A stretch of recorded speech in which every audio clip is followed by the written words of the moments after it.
Have you ever noticed how the night exposes what the day helps you hide? When everything goes quiet and there's nowhere left to run, not even inside your own mind.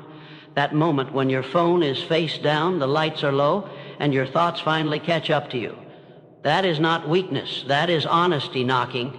Most people fear this hour because it brings questions they kept postponing. Did I live today the way I should have? Did I forget God again? Did I let the world shape me more than faith did? There is a reason this feeling shows up in the evening, not in the morning rush, not in the noise of the day. But when the soul finally gets space to speak, you are not feeling restless because you failed. You are feeling restless because you care, because deep down you want your life to mean something beyond survival, beyond routines, beyond just getting through another day. God knows this moment well. This quiet reckoning, this soft discomfort that is not punishment but invitation. The problem is not that you fall short. The problem is that you end your day without returning to the one who never left you. All day long you give pieces of yourself away, to work, to people, to stress, to expectations, and by nightfall you are empty without knowing why. That emptiness is not a sign to distract yourself more. It is a sign to come back. There is something powerful about the evening. It is the only time when excuses get tired, when pride lowers its voice, when the heart is more honest than the mind. This is why the way you end your day matters more than the way you start it, because nights decide who you are becoming, slowly, quietly, consistently. God is not asking for perfection from you tonight. He is asking for presence, for acknowledgement, for a moment where you stop pretending you are self-sufficient. You do not need fancy words. You do not need long rituals. You do not need to impress anyone.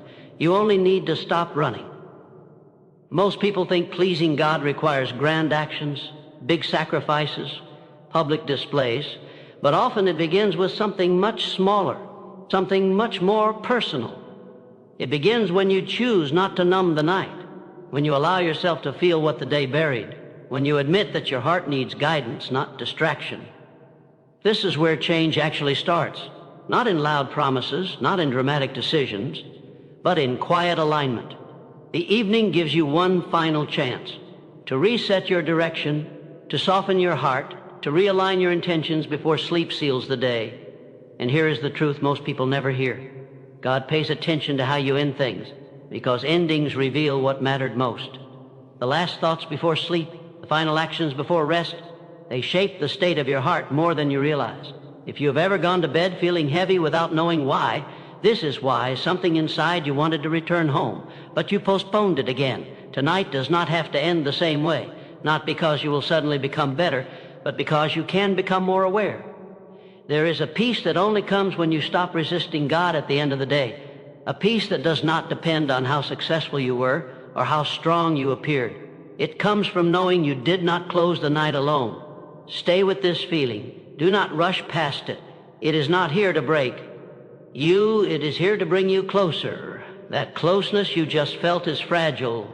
It does not beg for attention. It waits to be chosen.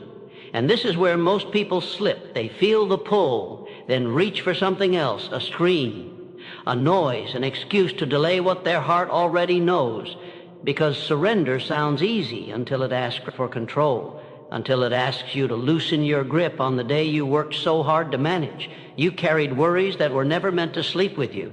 You replayed conversations you cannot rewrite. You held on to mistakes as if punishing yourself would somehow fix them. This is where the night becomes a decision, not between good and bad, but between holding on and letting go. God does not need a summary of your day. He already saw it. What he waits for is your release. The moment you stop defending yourself, the moment you stop explaining, the moment you simply place everything down, because the soul was never designed to carry unfinished days into rest. There is power in returning what is not yours to keep, your fears, your regrets, your unanswered prayers. When you refuse to surrender them, they follow you into sleep. They whisper, they disturb, they shape your tomorrow before it even begins. But when you release them, something shifts. The pressure lifts, the mind slows, the heart softens. This is not weakness, this is alignment. You were never meant to be your own protector, your own judge, your own savior. That role exhausts the spirit. The night exposes whether you trust God or just speak about him, because trust is proven when you stop managing outcomes. when you accept that guidance does not require control. And here's the urgency, Mo. See, people, miss, what you hold on to tonight becomes the weight you wake up with. Over time, that weight turns into distance. Distance from peace, distance from clarity, distance from God. This is why evenings matter, not because of rituals, but because of direction. Each night trains your heart, either toward reliance or resistance, and resistance feels like strength until it breaks you. You do not need more discipline to please God. You need honesty, a moment where you admit that you are tired of carrying everything alone. That admission changes the tone of the night. It replaces tension with trust. It replaces striving with surrender. The mind resists this because control feels safe, but the soul recognizes truth immediately. And the truth is simple. Peace does not come from fixing everything. It comes from placing everything where it belongs. This is where faith stops being an idea and becomes an action. Not loud, not public, just real. You feel it when the heart stops racing, when the chest loosens, when silence no longer feels heavy. This is not coincidence. This is what happens when you stop blocking closeness. God does not ask you to clean yourself before returning. He asks you to return so you can be cleansed. Delay this, and the night grows restless. Embrace it, and rest finally becomes rest. Because sleep is not just physical, it is spiritual permission to trust. And trust, once practiced consistently, reshapes everything. That trust you feel forming can vanish just as quickly as it appears. Not because it is weak, but because the world is loud and habit is powerful. The moment the heart begins to settle, distraction comes knocking. It promises comfort. It promises escape, but it never promises peace. This is where the real struggle begins, not with belief, but with attention. What you give your final attention to each night shapes who you become without realizing it. Slowly, quietly, relentlessly, most people end their days feeding their minds noise, then wonder why their souls feel empty. They fill the silence because silence feels demanding, because silence asks questions they are not ready to answer. But silence is where God waits, not to overwhelm you, but to remind you who you are when the world stops talking. Every night you choose what gets the last word, your worries, your regrets, your phone, or your faith. This choice seems small, but repeated daily, it becomes identity.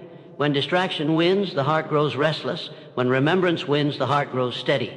This is not about cutting everything out. It is about choosing what matters most when the day is done.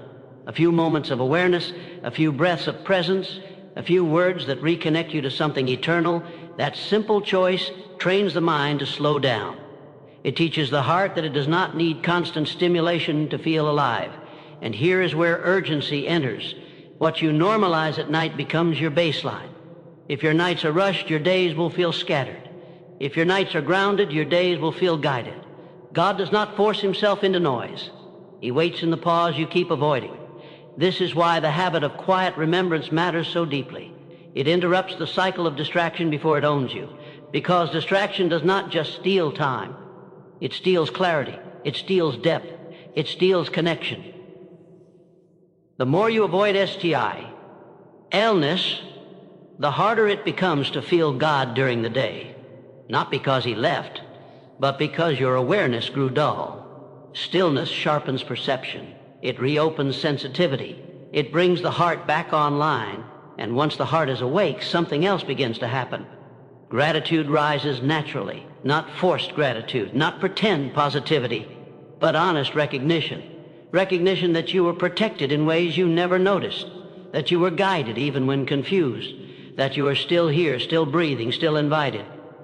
Gratitude shifts the focus from what went wrong to what was sustained, and that shift is powerful, because the mind moves where attention goes, and attention rooted in gratitude calms fear.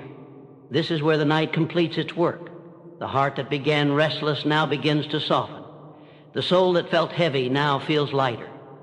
Ending the day in gratitude seals the night with trust. It tells the heart that it is safe to rest. It tells the spirit that it is not alone. This final posture matters more than you think, because sleep carries the emotional state you give it. A grateful heart rests deeper. A trusting mind wakes clearer. Over time, this rhythm changes you, not suddenly, but permanently. Your reactions slow. Your patience grows. Your faith becomes quieter but stronger. And without realizing it, your life begins to reflect what your evenings shaped. God is pleased not by perfection, but by consistency, by a heart that keeps returning, by a soul that ends each day aware of its source. Tonight is not about doing more. It is about choosing better, better focus, better alignment, better endings.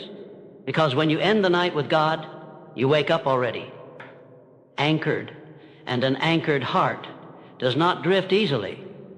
That anchored feeling is not meant to fade by morning. It is meant to follow you into sleep and rise with you at dawn. But here is the truth that sharpens everything. What you do with that final awareness decides whether it becomes a habit or just another passing emotion. Many people feel this calm and waste it. They feel grounded, then drift.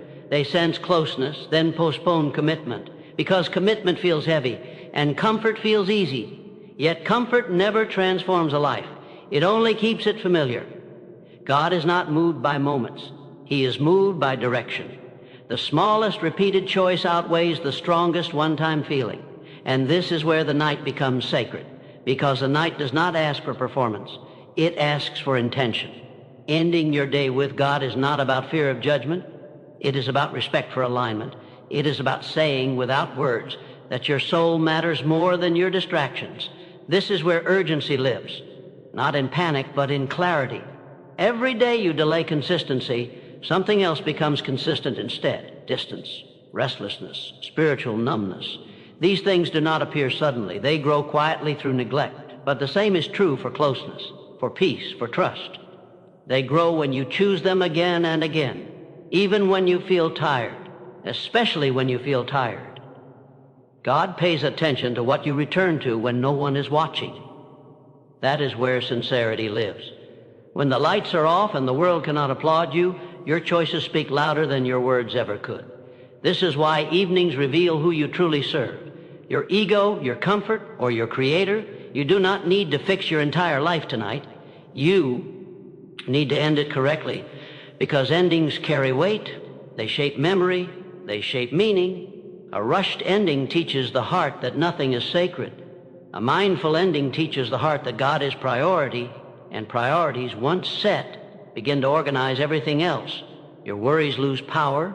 Your temptations lose urgency. Your fears lose their grip, not because they disappear, but because something greater takes their place.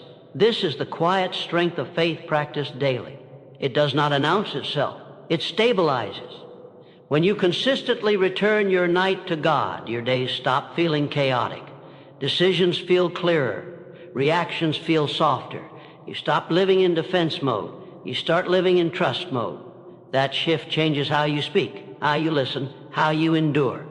And slowly, without forcing it, your character begins to reflect your belief. God is pleased when your actions agree with your faith, when your habits testify louder than your intentions. Ending the day with Him is one of the simplest ways to live that truth. It costs you nothing but attention, yet it returns peace, clarity, and strength. This is not about being religious at night. It is about being honest. Honest about your limits, honest about your need, honest about who truly sustains you. The night does not demand long prayers or perfect focus. It demands sincerity, a sincere heart that says, even silently, I am here, I remember, I trust. That posture pleases God more than hours of distracted effort. And when this becomes your rhythm, something profound happens. Faith stops feeling heavy. It starts feeling natural, because you are no longer forcing connection. You are maintaining it. Tonight, Matt, airs not because it is dramatic, but because it is decisive.